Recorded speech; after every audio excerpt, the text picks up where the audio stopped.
नमस्कार, मैं प्रियंका और आप देख रहे हैं इंडिया पब्लिक खबर। पश्चिम बंगाल विधानसभा चुनाव में अभी भले ही कुछ महीने बाकी हों, लेकिन भारतीय जनता पार्टी ने अपनी चुनावी तैयारियां तेज कर दी है। पार्टी ने साफ संकेत दिया है कि वह इस बार किसी भी तरह की ढिलाई नहीं बरतना चाहती है। यही वजह है कि ज्यादातर बड़े राज्यों में चुनावी रणनीति संभालने वाले गृह मंत्री अमित शाह ने खुद बंगाल की कमान अपने हाथ ले ली है। माना जा रहा है कि 2026 के विधानसभा चुनाव के लिए भाजपा अभी से मजबूत रणनीति बनाने में जुट गई है। 2021 में पश्चिम बंगाल विधानसभा चुनाव के नतीजे 2 मई को आए थे और इस बार भी अप्रैल मई के आसपास ही मतदान कराए जाने की संभावना है। इसी को ध्यान में रखते हुए बुधवार को अमित शाह ने कोलकाता में भाजपा के बड़े नेताओं के साथ एक अहम बैठक की। ये बैठक कोलकाता के सॉल्ट लेक होटल में हुई, जिसमें पार्टी के कई प्रमुख चेहरे मौजूद रहे। शुभेंदु अधिकारी, प्रदेश अध्यक्ष समीक भट्टाचार्य समेत कई वरिष्ठ नेता इस बैठक का हिस्सा बने। मगर इस बैठक में सबसे ज्यादा चर्चा दिलीप घोष की मौजूदगी को लेकर रही। दिलीप घोष को देखकर कई नेता हैरान रह गए, क्योंकि कुछ समय पहले तक ऐसी खबरें थी कि वह भाजपा से नाराज चल रहे हैं। इतना ही नहीं, वह हाल ही में मुख्यमंत्री ममता बनर्जी के साथ एक कार्यक्रम में भी नजर आए थे। ये कार्यक्रम भगवान जगन्नाथ के एक मंदिर के लोकार्पण का था, जहां दिलीप घोष की मौजूदगी ने सियासी गलियारों में हलचल मचा दी थी। तभी से यह चर्चा तेज हो गई थी कि कहीं दिलीप घोष टीएमसी का रुख ना कर ले। लेकिन अब तस्वीर बदलती हुई नजर आ रही है। सॉल्ट लेक होटल में हुई इस बैठक में अमित शाह ने खुद दिलीप घोष से मुलाकात की और कई अहम मुद्दे पर उनसे बातचीत की। सूत्रों का कहना है कि भाजपा की कोशिश दिलीप घोष को फिर से पूरी तरह साधने की है।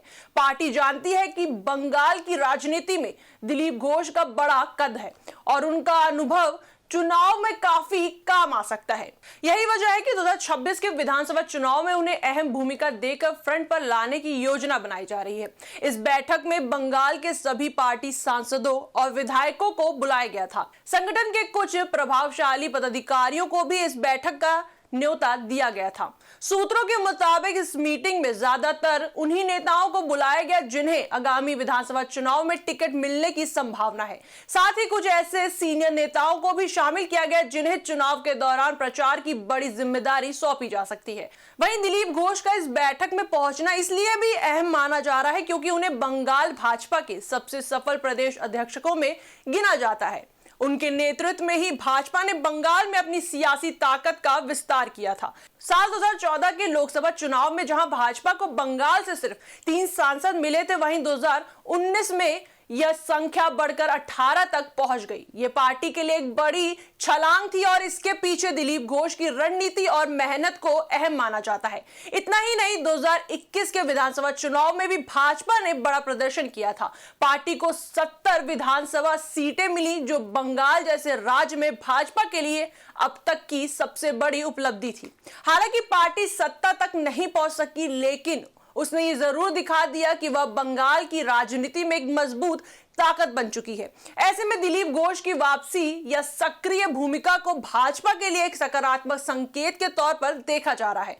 बैठक के दौरान अमित शाह ने साफ संदेश दिया कि पार्टी में एकजुटता सबसे जरूरी है। उन्होंने यह भी संकेत दिया कि भाजपा उन सभी नेताओं को एक मंच पर लाना चाहती है जिनका पार्टी में बड़ा कद है और जो संगठन को मजबूत करने में अहम भूमिका निभा सकते हैं।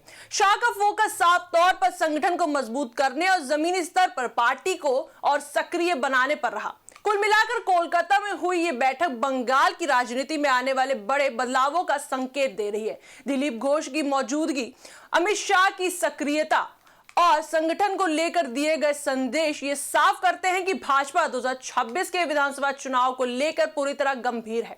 अब देखना दिलचस्प होगा कि आने वाले महीनों में भाजपा की ये रणनीति कितना असर दिखाती है और क्या पार्टी बंगाल में सत्ता के करीब पहुंच पाती है या नहीं। इस पर आपकी क्या राय है, हमें कमेंट सेक्शन में जरूर बताएं। वीडियो को लाइक करें, शेयर करें और मेरे चैनल को सब्सक्राइब करें।